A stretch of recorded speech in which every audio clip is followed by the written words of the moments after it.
The House will now have in consideration House Joint Memorial Number 4. Gentleman from District 7.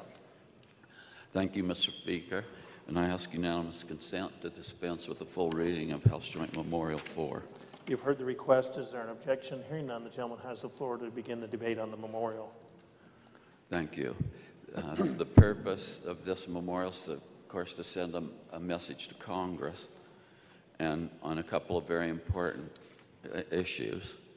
And if you refer to the bill on line 12, I'll start there. It says, the people of the United States of Idaho on November 7th, 2006, cast their votes on a proposal referred to the Idaho legislators to amend the Constitution of the state of Idaho to define marriage, and the amendment passed with a wide majority.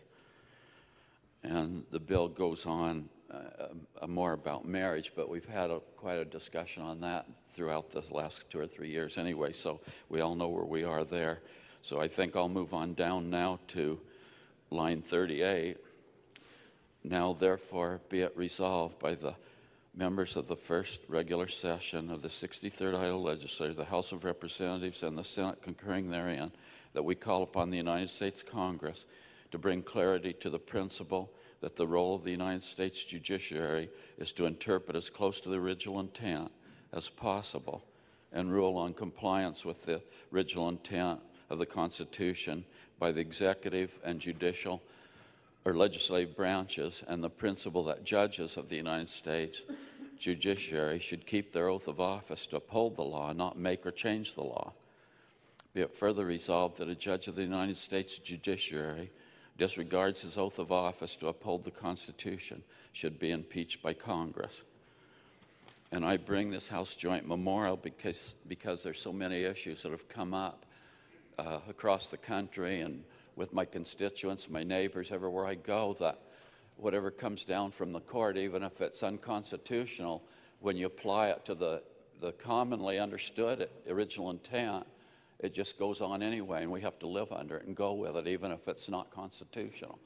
And I think so somehow, someday, we've got to take a stand, and I think that's in compliance with our oath of office. Our oath of office is also to uphold the Constitution and defend it. And also, within our oath of office, I think it's proper to assume that we're also a check and balance on the other parts of government. And when we think they're out of line, we shouldn't just roll with it. We should provide the checks and balances that's really, I think, incumbent on us indirectly from our oath of office. So with that, I hope you will agree that it's time to send a message, and I hope you think it's worthy of your vote. Thank you, good gentleman. Is there further debate? Gentleman from 6. Thank you, Mr. Speaker. I don't normally debate memorials. They're, we refer to them as love letters to Congress. But I think this one has a fundamental error in what we believe is the role of the various branches of government. And so I thought we'd take a little history lesson here and go back to the Judiciary Act of 1789. This was the very first act that set up the court system of the United States.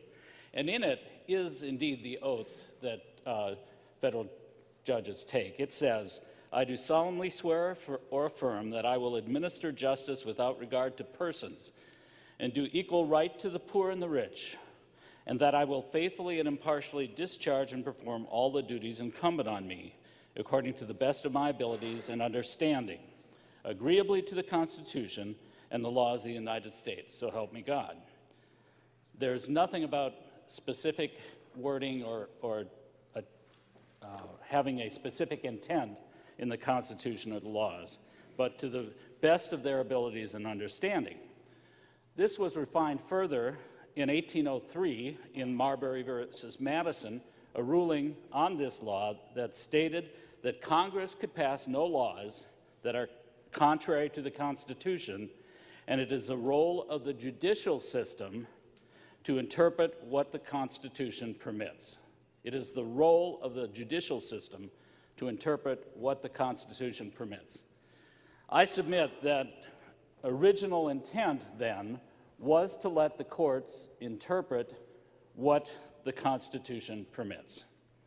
Because 1803 isn't that much different than 1789.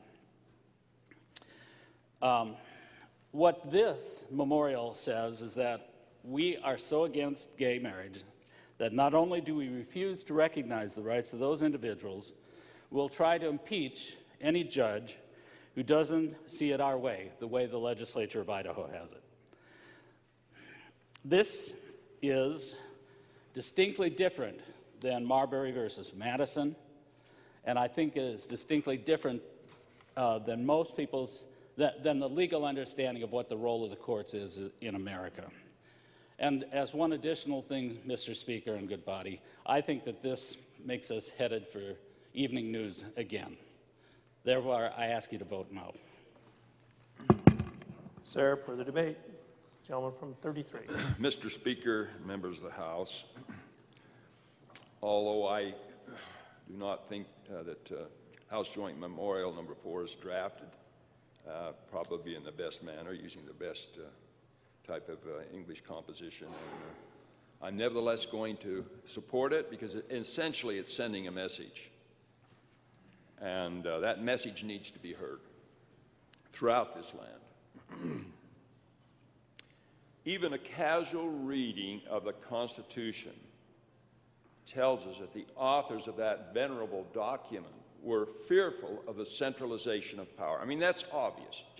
Just a brief, casual reading of the Constitution tells you that they were fearful of the centralization of power.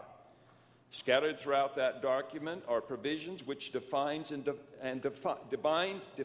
divides power. First of all, the powers are divided between the national government and the sovereign states which created that federal government. The framers of the Constitution knew that the states would make mistakes. They knew that if they're sovereign states, they're going to make mistakes. But they knew that concentrating all the power in the hands of the federal government was far more dangerous. If I can just illustrate. My ancestors were persecuted by states in the East. They finally sought refuge in the West, in the territories that had not been formed into states. And there they thought they were safe. But then relentless persecution followed by the federal government. And my ancestors were haunted from place to place, chased from place to place by the federal government. The problem is, if the states make a mistake, at least you can move to another state or another place. But if the federal government makes mistakes, and then that power becomes so great, where do you go? Now, fortunately, the problems were resolved, and the federal government backed down. But that's why I'm in Idaho, because I was chased out here. And fortunately, that issue was resolved. But we still have this, we need to remember that. The potential power exercised by the federal government is far more dangerous. Centralized federal government is far more dangerous than the power that might be exercised by an individual state. We have Article 1, Section 8 of the Constitution where powers are divided and defined. Most of the powers dealing with foreign affairs and national defense are left with the national government, and most domestic powers are left with the states. And that division of power served us well throughout our history. There's one exception where the southern states wanted to push states' rights a little too far, and the nation almost unraveled, almost came apart. And then the nation was restored. Now I would like to contend that the pendulum has swung clear to the other end, where now power is being concentrated into a tiny group of people living along the Potomac River, a very tiny group of people. And it's partly because of the Civil War amendments. You have the 13th, 14th, and 15th Amendment that protected the free slaves. The 13th Amendment prohibited slavery. The 14th Amendment gives them due process of law and equal protection of the law, protects them in the courts. The 15th Amendment gave them the power to vote. Well, we got along with that really fine. I mean, the courts did not try to expand the 14th Amendment until about the 1950s. And then the Supreme Court and the federal courts decided to really expand those phrases, the Due Process and Equal Protection Clause, along with the General Welfare Clause and Interstate Commerce Clause. And they moved into every area, every conceivable area of government authority, welfare, education. Try to find, read the Constitution. Where is there any provision in the Constitution that gives the federal government power over the field of education? I can't. I've got the Constitution worn out, going through the documents so much, looking for a provision that gives the federal government any power over the field of education. But now we have this No Child Left Behind, all those charming provisions that come out of Congress and enforced by the federal courts and thrust and forced upon us. It's interesting to note. Mr. Speaker.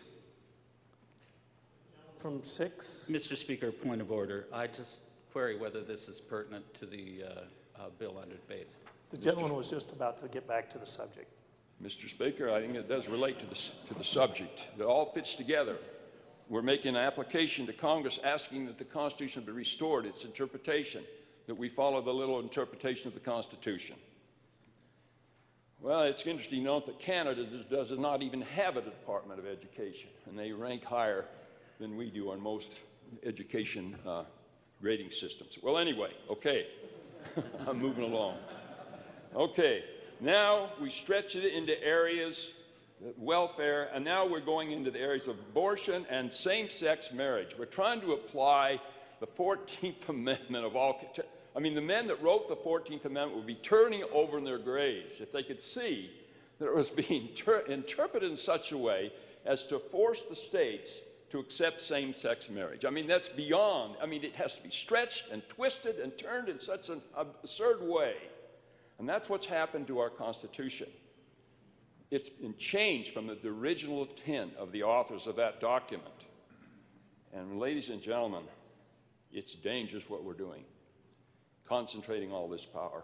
And it's run so contrary to what the framers wanted. You just read the document, division of power.